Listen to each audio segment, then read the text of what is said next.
Good morning, students. In my previous lecture, we have taught you that the vision of nationalism and Europe on the eve of the French Revolution. Today we will study about the nationalism, how nationalism came into Europe and what were the effect of these feelings. Let's start. Nationalism may be understood as deep love and an equally deep sense of loyalty towards one's state or nation. कि nationalism क्या है? यह एक deep feeling है, deep love है किसके प्रति? अपने नेशन के प्रति एक डीप लव है. इस सिचुएशन में वहाँ के जो पीपल होते हैं वह अपने नेशन के वेलफेयर के लिए अपना सर्वस्व जो त्याग करने के लिए तैयार रहते हैं. वे अपना सर्वस्व बलिदान देने के लिए तैयार होते हैं. इस तरह की फीलिंग को ही नेशनलिज्म कहा जाता है. It took the form of a wide spread movement which passed through various phases in the 18th and 19th century Europe. We will see that this type of feelings led to many movements in Europe during 18th and 19th century. हम देखेंगे इस प्रकार के movement जो feeling के कारण Europe में 18th और 19th सेंचुरी के बीच में अनेक मूवमेंट्स हुए, अनेक रेवोल्यूशंस हुए. During the 19th century, nationalism emerged as a force which brought about sweeping changes in the political and mental world of Europe. 19th century में यह जो फीलिंग्स था नेशनलिज्म, यह एक फोर्स के रूप में काम किया जिसने पहले के जो एब्सोल्यूट मोनार्कियल रूल था उसको स्वीप आउट कर दिया. पॉलिटिकल क्षेत्र में देखेंगे, मेंटल वर्ल्ड में देखेंगे, ये पहले की थिंकिंग, पहले के जो पॉलिटिकल्स जो सिस्टम्स थे इसको जड़ समेत समाप्त कर दिया. वहाँ पर देखेंगे ऑटोक्रेटिक गवर्नमेंट के जगह पर डेमोक्रेटिक रिपब्लिक गवर्नमेंट का निर्माण हुआ जिसका मुख्य उद्देश्य था liberty, fraternity and equality. As a result of these changes, nation states emerged in place of the multinational dynastic empires of Europe. 19th century, 18th और 19th सेंचुरी में हम देखेंगे कि किंगडम्स थे, मल्टी डायनेस्टिक एम्पायर्स थे. It means जो आप modern nation देखते हैं, मॉडर्न स्टेट देखते हैं, उसके अंतर्गत अनेक किंगडम्स थे और प्रत्येक रूलर अपने आप को इंडिपेंडेंट महसूस करते थे. लेकिन मॉडर्न जो हम देखते हैं एक नेशन के रूप में, यह 19th सेंचुरी में जो अनेक रेवोल्यूशन हुए और यह रेवोल्यूशन नेशनलिज्म की फीलिंग के कारण हुआ था. तो उसके बाद ही हम देखेंगे कि अनेक कंट्री, यूरोपियन कंट्री एक नेशन स्टेट के रूप में अपने आप को सेटअप करने में सफलता प्राप्त किए. An important feature of these nation state was that not only its rulers but the majority of citizens also came to develop a sense of common identity and shared history. इस जो movement के बाद हम देखेंगे कि अब वहाँ के न सिर्फ रूलर्स बल्कि वहाँ के जो कॉमन सिटीजन्स थे, दोनों ने मिलके कॉमन आइडेंटिटी को डेवलप करने का प्रयास किया. और यह जो कॉमन आइडेंटिटी बना, यह जो एंशिएंट हिस्ट्री था, हिस्ट्री के आधार पर सभी को समानता दिखाने का, एक रूप में दिखाने का प्रयास किया गया. However, this commonalities did not exist from the immemorial, but was formed through struggle and action of leaders as well as the common people. यह जो है विचारों के द्वारा नहीं आया बल्कि वहाँ के रूलर्स, कॉमन पीपल इन्होंने स्ट्रगल किया और इसी स्ट्रगल के फलस्वरूप ही एक नेशन स्टेट का निर्माण हुआ। In this chapter light has been thrown on the diverse processes through which nations state and nationalism came into beginning in the 19th century Europe.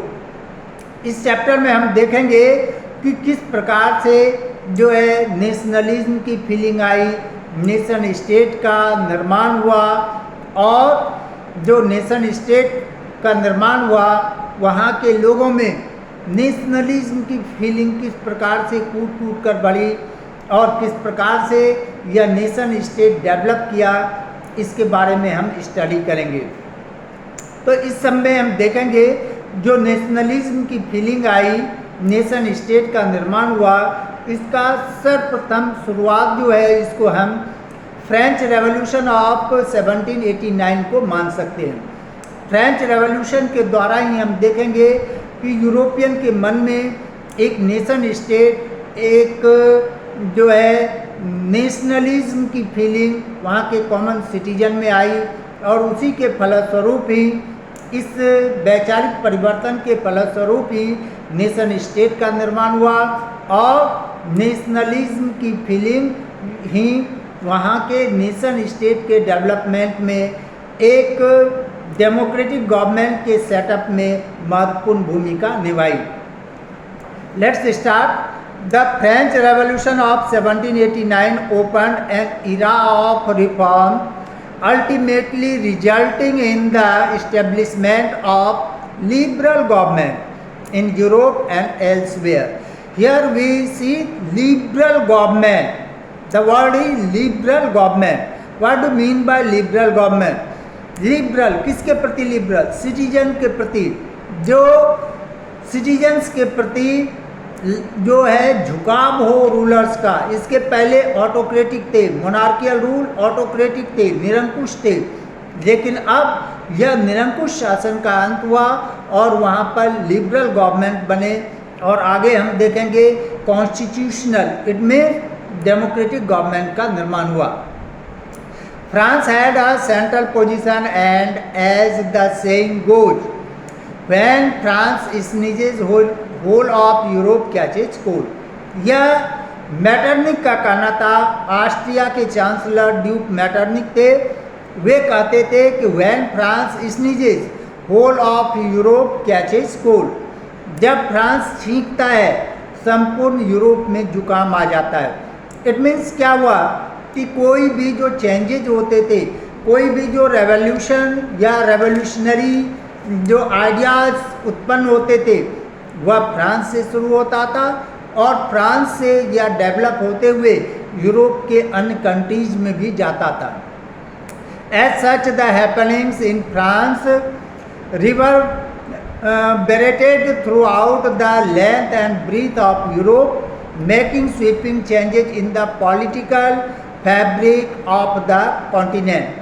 जब यह शुरुआत जो है चेंज होने का फ्रांस से शुरू हुआ और संपूर्ण यूरोप में यह पॉलिटिकल जो परिवर्तन हुआ संपूर्ण यूरोप में शुरू हुआ। The revolution of 1789 blew a severe jolt to the Bourbon monarchy. अब 1789 का जो रिवॉल्ट हुआ इसके फलस्वरूप फ्रांस में क्या परिवर्तन हुआ? पहला चेंजिंग हुआ जो ऑटोक्रेटिक मोनार्कियल रूल फ्रांस में था बॉर्बन डायनेस्टी का।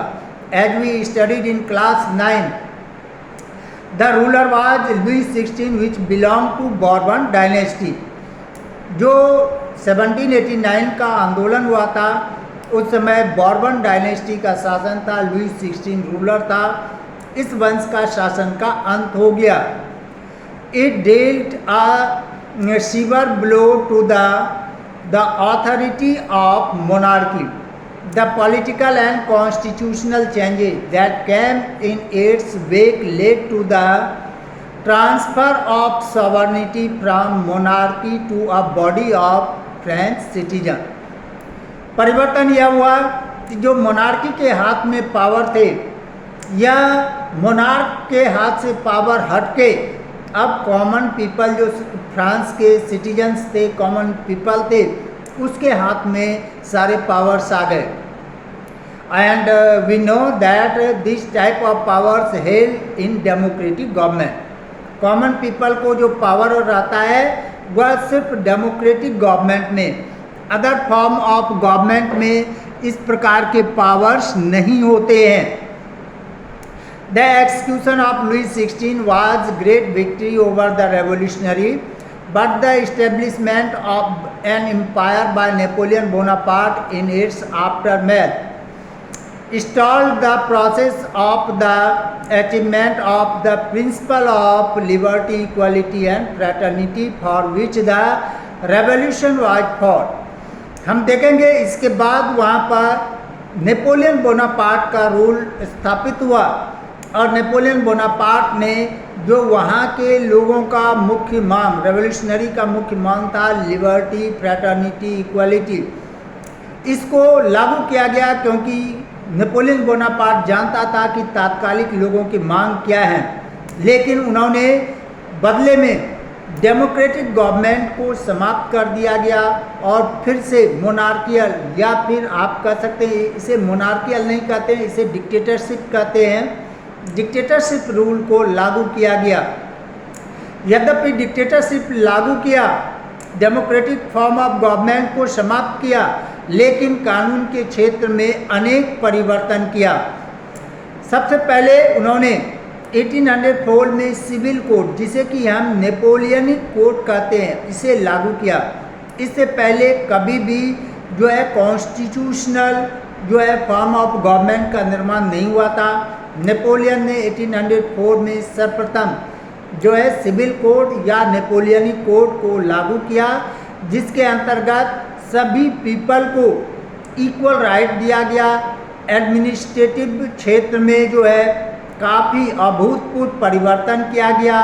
फ्यूडल सिस्टम को एबॉलिश किया गया और पीजेंट्स को सर्फडम सिस्टम, सर्फडम सिस्टम क्या है, इसके अंतर्गत जो है सप्ताह में 2 दिन तक बिग फार्मर्स के यहाँ स्मॉल पीजेंट्स को फ्री में काम करना पड़ता था।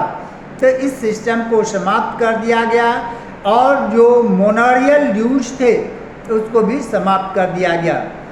Napoleon implemented this code in region under French control such as the Dutch Republic, Switzerland, Italy and Germany. Napoleon ने यह रूल, नेपोलियनिक कोड सिर्फ फ्रांस में ही नहीं बल्कि फ्रांस के द्वारा ऑक्युपाइड जो एरियाज थे जैसे Dutch Republic, Switzerland, Italy, Germany, यहाँ भी नेपोलियनिक कोड को लागू किया गया। Okay, thank you. Next class में हम पढ़ेंगे द कांग्रेस ऑफ वियना, या इन शॉर्ट वी से इट वियना कांग्रेस। ओके।